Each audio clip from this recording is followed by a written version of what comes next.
இப்போ புதுசாக ஒரு பைக்கு புதுசாக இல்லைங்க பைக்கு வந்து எம்மா நாள் ஆச்சு. ஒரு கார் வாங்கி போடலாம் 1,50,000 ரூபாய்க்கு. பைக்கு வாங்குறதுக்கு 2,50,000 3,00,000. அவங்க இவ்வளவு கஷ்டம் அந்த பைக்கை பார்த்தீங்களா? அந்த பைக்கு போகும்போது பின்னாடி என்னமோ ஒரு என்னங்க சொல்கிறேன் அந்த பைக்குக்கு என்னன்னு தெரியலை, அந்த எரும மாடு போகும்ல, அது மாதிரி இந்த இப்படி தூக்கியிருக்கும். அது என்ன வண்டினே தெரியலைங்க. கொல்றதுக்குன்னே எவனும் தயாரிச்சிருக்கேன். நான் வண்டியை குறை சொல்லலை. அந்த வண்டி ஓட்டுற பயணிகளும் அப்படித்தாங்க இருக்கிறாங்க. ஏன் இவ்வளோ வேகமாக ஓட்டுறானுங்க? ஏன்னா ஒரு செகண்டு போதுங்க, ஒரு உசுறு போகிறதுக்கு ஒரு செகண்ட். ஒரு நாளைக்கு நம்ம இந்தியாவில் எத்தனை பைக் ஆக்சிடெண்ட்டு நீங்கள் பேப்பர் படிக்கிறீங்க. ஏன் இந்த பிள்ளைகளுக்கு தெரிய மாட்டேங்குது? டவுனுக்குள்ளெல்லாம் கண்ணு பூட்டி அவ்வளோ கூட்டமுங்க, கண்ணு பூட்டி திறக்கிறதுக்குள்ளே அவ்வளோ வேகமாக போகுது பைக்கு.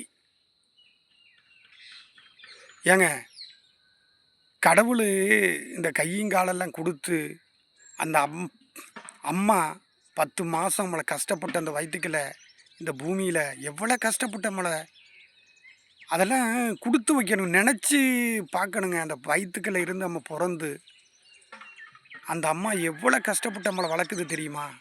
ஐயோ, அம்மானு சொல்லும் போதே கண்ணு கலங்குதுங்க. அம்மானு நான் தான் நினச்சாலே கண்ணு கலங்குது.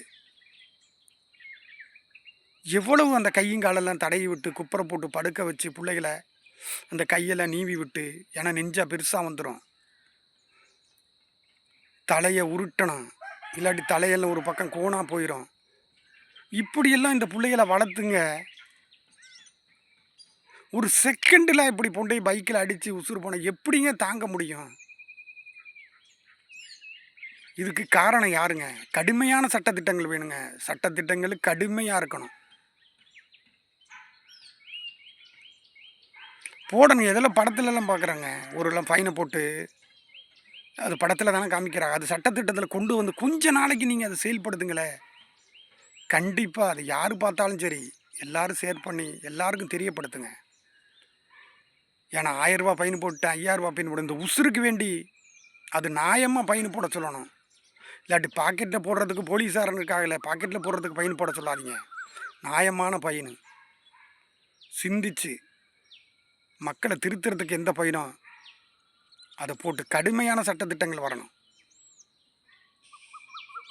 ஏன் இந்த கேரளாவில் நான் போயிருந்தேங்க டூரு, என்ன கேமராங்க, ஏன் அந்த கேமரா நம்ம இங்கே வைக்க முடியாதா? ஏன் நம்மக்கிட்ட காசு இல்லையா? ஏன் கவர்மெண்ட்டு தலைமுறையாக சொத்து சேர்த்து யாருக்குங்க வைக்கிறானுங்க? ஏங்க ஒரு நல்ல மனுஷன்னு சொல்ல யார்? உண்மையிலே விஜயகாந்துங்க எவ்வளோ நல்ல மனுஷனாக இருந்திருக்கிறாங்க. எனக்கு இன்றைக்கி 50 வயசாச்சு. இந்த 50 வயசில் எத்தனையோ பேர் இறந்துட்டாங்க.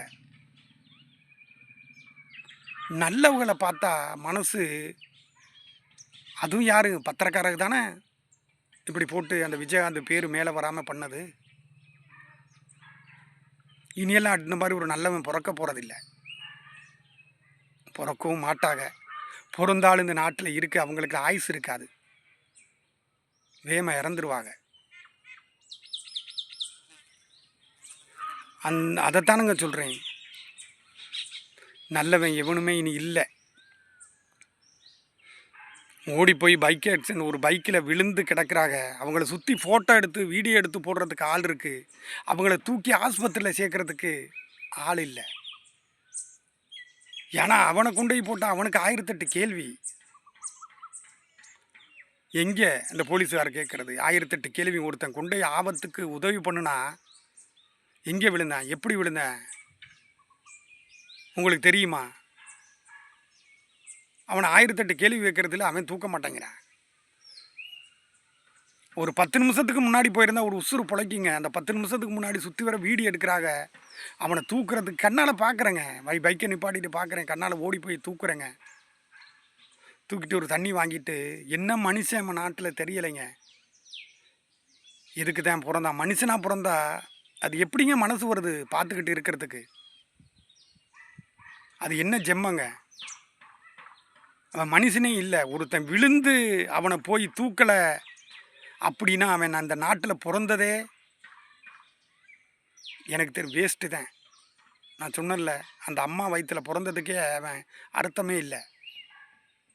அந்த தாயோட வயித்துல அந்த பாசம் இருக்கணும் ஒருத்தனுக்கு. என்ன ஆகட்டுங்க, போலீஸ்காரன் தலைய எடுக்க போறேன். கேள்வி கேட்கிறேன். ஒரு உசுர காப்பாத்துற அந்த பெருமை இருக்கேங்க, அது போகாதுங்க சாகுற வரைக்கும். நீங்க ஒரு உசுர காப்பாத்தி பாருங்க. உங்க தலைமுறையே நல்லா இருக்கும். அது யாரு விழுந்தாலும் சரிங்க ரோட்டுல, அவன காப்பாத்துறதுக்கு இல்ல. நான் எத்தனை பேர பார்த்துட்டேங்க. யாரும் பேர சொல்ல விரும்பல. நின்னு வேடிக்கை பார்க்குறாங்க. வேடிக்கை பார்த்தனால என்னங்க தெரிய போகுது? அவன தூக்கி ஒரு தண்ணி குடுப்போம். அந்த நெஞ்ச தடவி விடுவோம். ஐயய்யோ! யாரு? என்ன? திருப்பி திருப்பி பார்க்குறாங்க. ஏங்க சொந்தக்காரனா இருந்தா தான் தூக்குவீங்களா? அவனும் மனுஷன் தானே. உதவி பண்ணுங்க. நீங்க நல்லா இருப்பீங்க. உண்மையிலே நான் இப்ப கடைசியா சொல்றேன். அந்த பைக் ஆக்சிடென்ட் குறைக்கணும்னா சட்ட திட்டங்கள் கடுமையா இருக்கணும். கடுமையானா நேரா முதலமைச்சருக்கு தெரியிற மாரி சட்ட திட்டங்கள் இருக்கணும். யாரு பாக்கெட்ல போகக்கூடாது காசு. கடுமையான சட்டமா இருக்கணும். நீங்க வேணும்னா ஒரு 6 மாசத்துக்கு பயன்படுத்தி பாருங்க. வெறும் 6 மாசத்துல நம்ம நாட்டோட எத்தனை பேர் பைக் ஆக்சிடென்ட் இல்லாம இருக்குன்னு மட்டும் கணக்கெடுத்து பாருங்க. வெறும் ஒரு 6 மாசம். ஏங்க இந்த பக்கத்து மாநிலத்தில நான் சொன்னேன்ல, எவ்வளோ தெளிவா ஒரு கேமரா நான் போயிருந்தேன். எத்தனை கிலோமீட்டர்ல போகுதுன்னு ஒரு செகண்ட்ல ஃபைன் அடிச்சு வருது. அவன வந்து அந்த செகண்ட்ல புடிக்கிறேன் அந்த பைக்காரன. அந்த இடத்துல பார்த்து புடிக்கிறேன். ஏன் நம்ம நாட்டில போலீஸ் இல்லையா? எவ்வளவோ தெளிவிக்கப்பட்ட கேஸ் எல்லாம் நம்ம போலீஸு எத்தனை வருஷம் ரெண்டாலும் கண்டுபிடிக்குதுங்க தமிழ்நாட்டு போலீஸு. அவ்வளோ திறமையுள்ள போலீஸு. மேலே இருக்கிறவங்க கண்டிப்பாக நல்லா இருந்தா கீழே இருக்கிறவன் கண்டிப்பாக நல்லா இருப்பேன். பயப்படக்கூடாது. அதிகாரம் இன்னைக்கு வருது. அடுத்தது என் தலைமுறை தான் வாழணும்னு நினச்சா மக்களை காப்பாற்ற முடியாது. நாங்கள் செத்துக்கிட்டே இருப்போம். நீங்கள் உங்கள் தலைமுறை வாழ்ந்துக்கிட்டே இருக்கும். அது எதுக்குங்க அப்படி ஒரு வாழ்க்கை? அது யாராக இருந்தாலும் எவ்வளோ பெரிய ஆளாக இருந்தாலும் மக்கள் நல்லா இருக்கணும்னு நினச்சா இந்த நாடு நல்லா இருக்கும். அந்த நினைக்கிற தலைவருக்கு நீ பிறக்க போகிறதில்ல. பேத்தி பேரன் சொத்து சேர்த்துக்கிட்டே இருக்கிறாங்க. இதுக்கு இந்த சொத்து எங்கள் தலைவர் விஜயகாந்த் சொன்ன மாதிரி ஏன் அவரை நான் யாரையுமே தலைவர்னு சொல்ல மாட்டேன். அவர் செத்ததுக்கு அப்புறம் தான் தெரியுது அவரோட பெருமை. எத்தனை பேருங்க சாப்பிட்ருக்காங்க. ஷோ அன்னதானத்துக்கு போதும்னு சொல்கிற ஒரே பேச்சு அன்னதானம் மட்டும்தான். அது எங்கள் கேப்டன் பண்ணியிருக்காரு. அது இந்த மண்ணில் எத்தனை தலைமுறையாக இருந்தாலும் அழிஞ்சு போகாது. அந்த மாதிரி ஒரு மனுஷன் இன்னும் பிறக்கணும்னு கடவுளை வேண்டிக்கிறேன்.